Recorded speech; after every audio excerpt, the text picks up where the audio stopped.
जो वेई को लेके कॉरिडोर में चल रहा था। वेई उसे बताता है, मेरा इरादा तुम्हें तुम्हारे दादाजी को जान से मारने की धमकी देने का नहीं था। मैं ऐसी नीच हरकत नहीं करूंगा।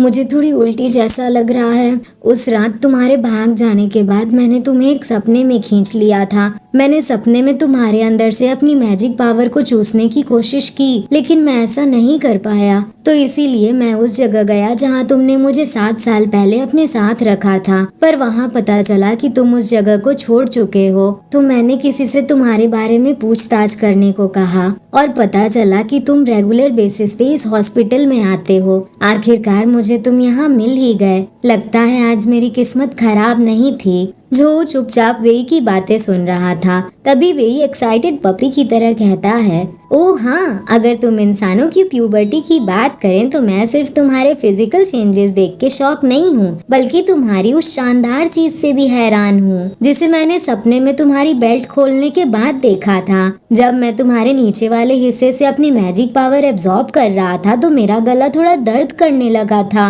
वे आगे और डिटेल्स बताता उससे पहले ही जो उसे रुकने को बोल देता है।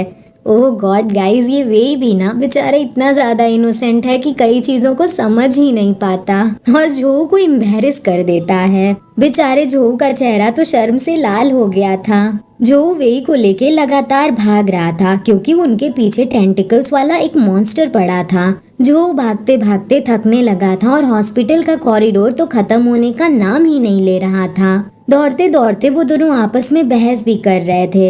इसी बीच वे झो के फोरहेड पे एक प्यारा सा किस दे देता है। इस पे झो गुस्साते हुए कहता है, बेवकूफ कहीं के, ये बच्चों को बहलाने वाली हरकतें क्यों कर रहे हो? क्या तुम मरना चाहते हो? अगर हाँ तो बोलो, मैं अभी के अभी ये काम कर देता हूँ। वे झो का सिर सहलाते हुए उसे समझाते हुए कहता है, ठीक है, ओबीडियंट बनो और चुप रहो। मैंने अपनी कुछ स्ट्रेंथ रिकवर कर ली है। मुझे इसे ऑब्जर्व करने के लिए फोकस करना होगा। जो को तो वेई का इतना करीब होना बर्दाश्त ही नहीं हो रहा था, पर उसके पास कोई और ऑप्शन था भी नहीं, इसीलिए वो कुछ नहीं बोलता। वे ध्यान लगा के अपनी आउटर आई को एक्टिवेट करता है और उस मॉन्स्टर को एनालाइज करने के बाद जो को बताता है, हे अगर तुम रुकना चाहते हो तो रुक सकते हो, कोई खतरा नहीं है। पर जो को इस बात पे विश्वास नहीं होता। वो और तेज भागने लगता है क्योंकि वो उस मॉन्स्टर का खाना नहीं बनना चाहता था। जो की एनर्जी पूरी तरह से खत्म हो चुकी थी। वो कभी भी कोलैप्स करने वाला था, इसीलिए वो रुक जाता है और वेई को धमकी देता है कि तुमने ही मुझे रुकने को कहा है और अगर हम मारे जाते हैं तो मैं तुम्हें ही यूज करके पुनर्जन्म लूंगा। मैं तुम्हारा सूप बना के डेविल को दूंगा और वो मुझे एक नया जन्म दे देगा।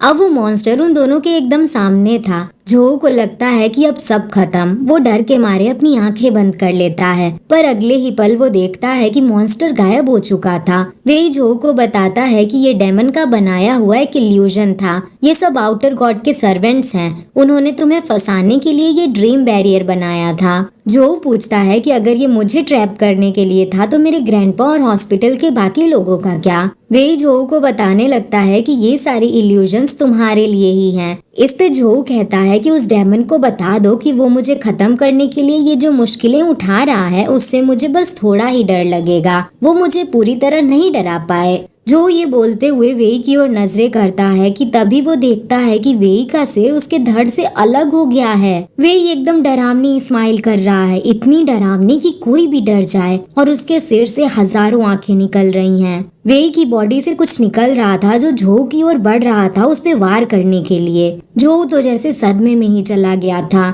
मेरी बॉडी फ्रीज हो गई है, मैं हिल भी नहीं पा रहा। ये फीलिंग डर है, नहीं, ये फीलिंग तो मृत्यु है। मैं खत्म होने वाला हूँ। वो चीज जो के ऊपर वार करने आ जाती है, पर वो कुछ करती उससे पहले ही वेई दूसरी ओर से आके जो को बचा लेता है और उस मॉन्स्टर पे हल्ला बोल देता है और उसे खत्म कर देता है। उस मॉन्स्टर का खून पूरा वेई के ऊपर लगा हुआ था। ये सब देख के तो जो और ज्यादा सदमे में चला जाता है। उसे तो समझ ही नहीं आ रहा था कि अभी थोड़ी देर पहले तक तो वेई उसकी गोद में था, तो फिर ये अभी खिड़की से अंदर कैसे आया? तो फिर मेरी गोद में जो था वो कौन था? वेई प्यारी सी स्माइल करते हुए जो को बताता है, वो डेमन था, मैंने तुम्हें बताया तो था। ये तो एक बहुत ही स्मार्ट डेमन था जिसने उसी पल अपनी जगह चेंज कर ली जब तुम्हारी नजरें मेरी बॉडी से हटी थी। तो मैं थोड़ा हैरान हूँ, क्या आप सारे डेमन्स इतने स्मार्ट हो गए हैं कि वो तुम्हें डरा भी सकते हैं और मुझे खत्म भी कर सकते हैं? क्या अब तुम्हें डर लग रहा है छोटे भाई? हाँ, जो दूसरों को डराने के लिए भूत बनने का नाटक करने में माहिर होने का दावा करता है। ये कहते हुए वेई झो का चिन्ह थाम के उसे टीज कर रहा था। जो वेई का हाथ झटकते हुए इरिटेट होके कहता है, ये छोटा भाई क्या है? हाँ, अगर तुम्हें हंसना है तो हंसो। और हाँ, वो चीज वाकई डरावनी थी, एकदम तुम्हारी तरह डरावनी। अपना कंपैरिजन उस लो लेवल आउटर गॉड के सर्वेंट्स के साथ सुन के वेई कहता है, इससे मेरी प्राइड हर्ट हुई है, पर सबसे इम्पोर्टेंट तो ये है कि क्योंकि अब तुमने ऐसा बोल दिया है तो वो अब ऐसी सिचुएशन दिखाएगा। उसके बाद जो को ढेर सारे वेई दिखने लगते हैं और आवाजें सुनाई देने लगती हैं जिसमें सभी उसे मारने और खत्म करने की बातें कर रहे थे। अगले ही पल हम देखते हैं कि आसपास का सीन चेंज हो रहा था। वेई झो को अपनी अपीयरेंस की तारीफ करते हुए बताता है कि कैसे इतनी सुंदर अपीयरेंस उसे अपने एंसेस्टर्स से मिली है। वो हर एंगल से ब्यूटीफुल लगता है। वेई अपनी सुंदरता का बखान करने लगता है। आखिर झो की हिम्मत कैसे हुई उसे उस आउटर गॉड के सर्वेंट से कंपेयर करने की? वेई झो को अपने ढेर सारे फिगर्स दिखाते हुए पूछता है कि बताओ बताओ, क्या ये शेल तुम्हारे जैसे सरफेस पे रहने वाले लोगों के एस्थेटिक स्टैंडर्ड में फिट नहीं होते हैं?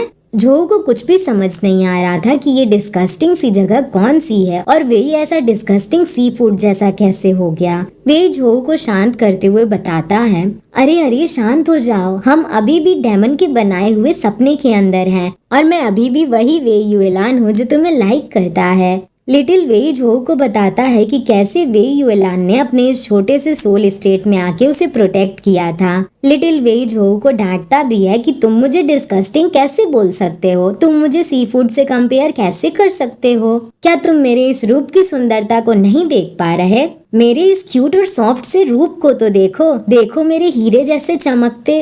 वे ये बोलते बोलते बीच में ही रुक जाता है क्योंकि वो देखता है कि झो उसे बड़े डिस्गस्टिंग चेहरे के साथ देख रहा था, जैसे वो किसी कचरे को देख रहा हो। झो गुस्से में पकड़ के वेई को उठाता है और कहता है कि तुम डिस्गस्टिंग ही लग रहे हो। इस पे वेई आंखों में आंसू लेके गुस्सा उतारते हुए कहता है, तुम तो बहुत रूड हो, मैं बहुत गुस्से में हूँ। जो चीजें मुझे गुस्सा दिलाती हैं उनका अंत मौत से भी खराब होता है, पर क्योंकि मैं तुम्हें लाइक करता हूँ तो मैं तुम्हें मार नहीं सकता, मैं तुम्हें जान से नहीं मार सकता। इसीलिए बाहर निकलने के बाद मैं पनिशमेंट के तौर पे तुम्हारे नितंबों पे जोर जोर से मारूंगा।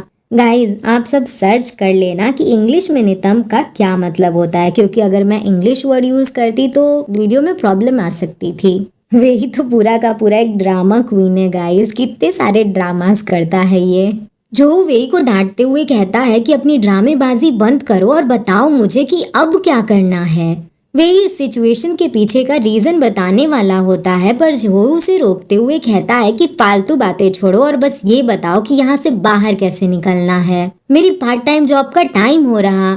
जो ये बात बोल रहा होता है कि तभी वे अपने टेंटिकल्स का यूज करके उसका मुंह बंद कर देता है और उसे लेक्चर देने लगता है कि अगर तुम हमेशा के लिए यहाँ फंसे नहीं रहना चाहते तो तुम्हें चुप करके मेरी बात सुननी चाहिए। गाइस, वेई का ये छोटा सा फॉर्म तो बहुत ही क्यूट और प्यारा है ना?